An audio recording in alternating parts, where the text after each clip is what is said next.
2010, this is the mix. We're going to go ahead and start with from Sunday's game with the Celtics and the Heat. Unfortunately, I've been gone for the past 4 or 5 days, so we haven't been able to do any segments.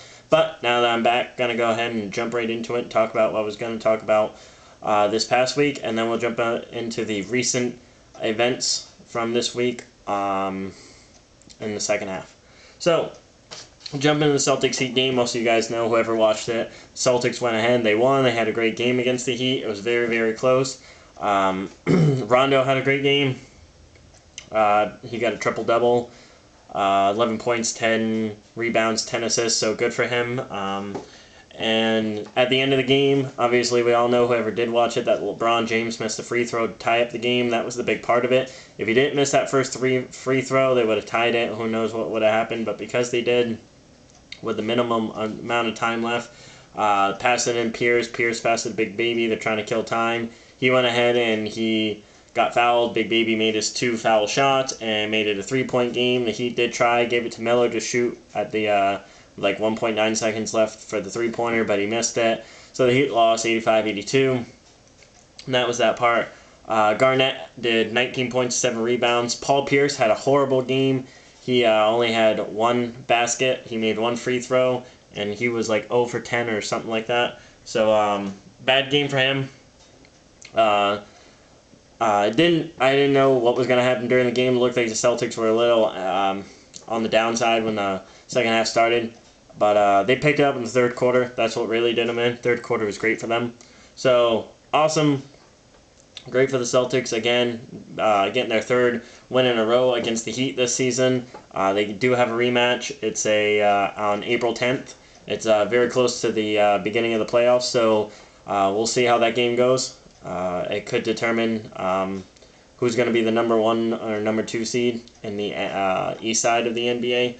So big game at the end of the year, but who knows? Maybe the Celtics will sweep them 4-0, but if it comes down to the tiebreaker in the playoffs, who gets home field advantage in the East, now you know that the Celtics are going to claim that since they got a 3-game heads up on Miami.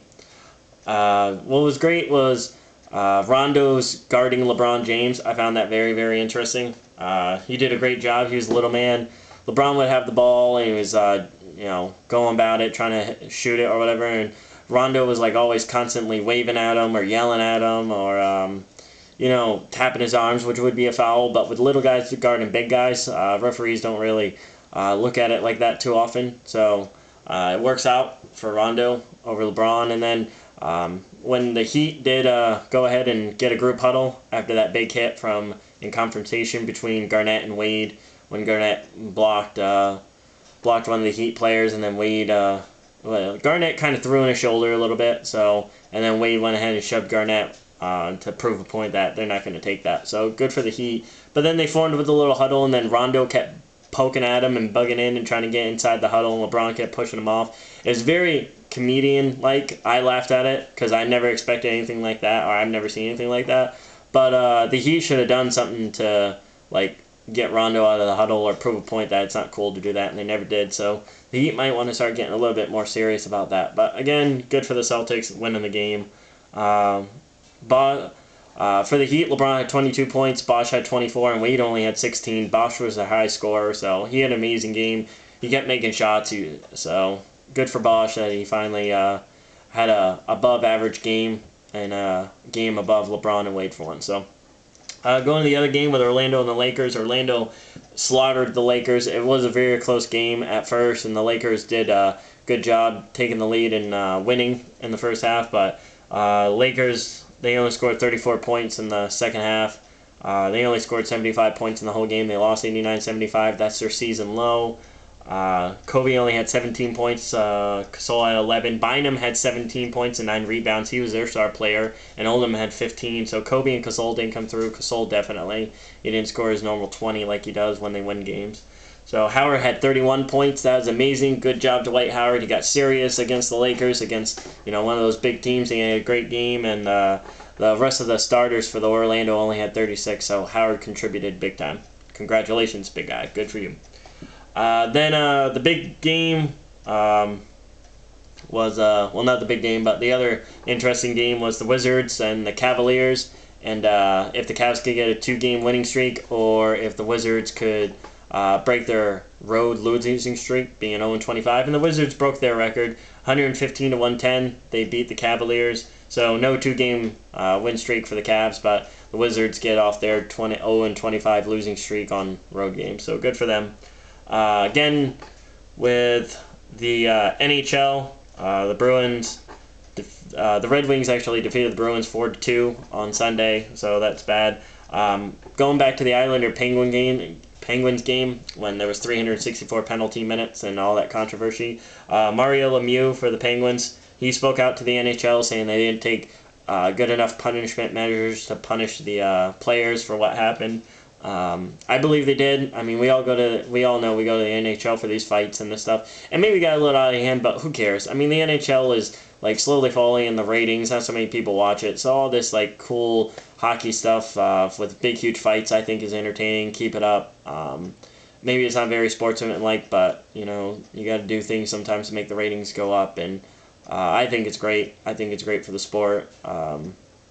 Unfortunately, some players don't. As long as players don't get too hurt, you know, that's where I draw the line, where players start getting really injured. But as long as nobody gets too hurt and it's just like hits and stuff like that, whatever. As far as allegations to the Penguins game, the NHL did go ahead.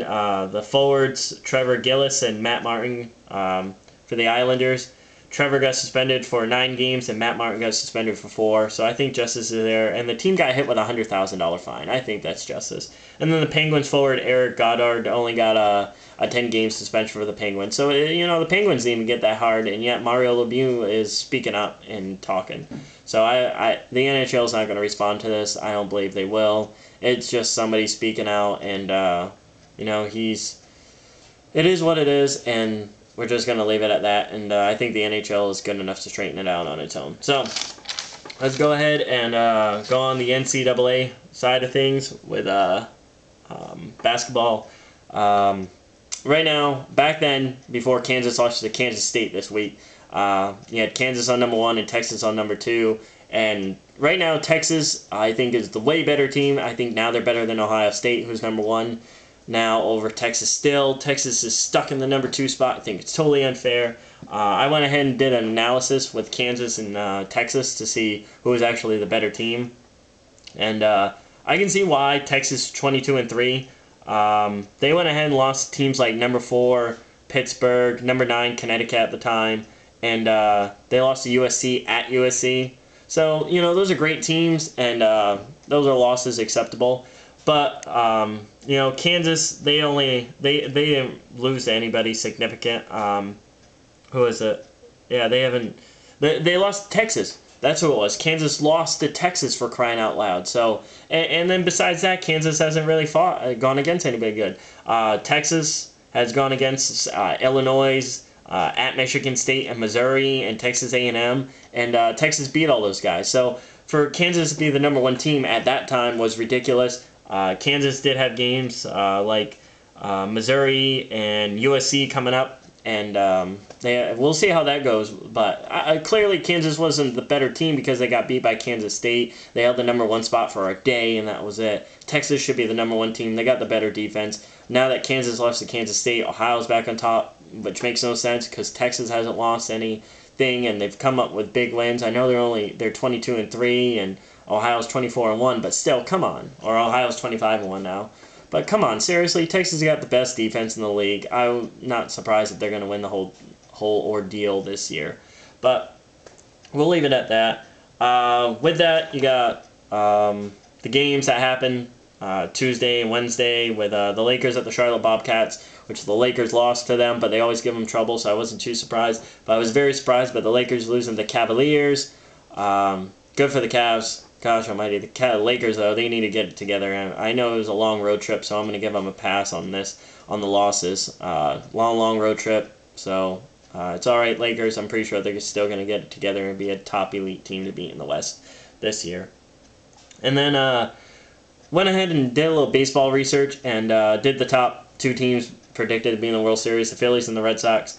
And Went ahead, and the Phillies, with their rotation, they got Holiday, Cliff Lee, Roy Oswalt, Cole Hamels, and Joe Blanton as their starters. The Red Sox got Beckett, Lackey, Lester, Buckles, and Daisuke again. Phillies got the better rotation at the moment. If Lackey and Beckett can pick it up and Lester and Buckles do just as good as last year, going to have a great season for the Red Sox. They're going to do really, really well, but that all depends on how Beckett's willing to go and if Lackey can do just as great of a job as last year or better. He needs to do a little bit better. And then Daisuke, if he can pick it up, awesome. If not, they need to figure out something to do with the fifth pitcher. As far as hitting, though, the Red Sox got the advantage, in my opinion.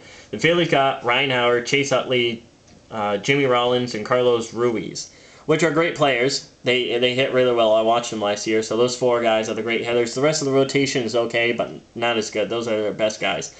And then the Red Sox, they got Kevin Youkilis and Dustin Pedroia, as usual, great hitters. And then along with Carl Crawford and Adrian Gonzalez being added, much more power.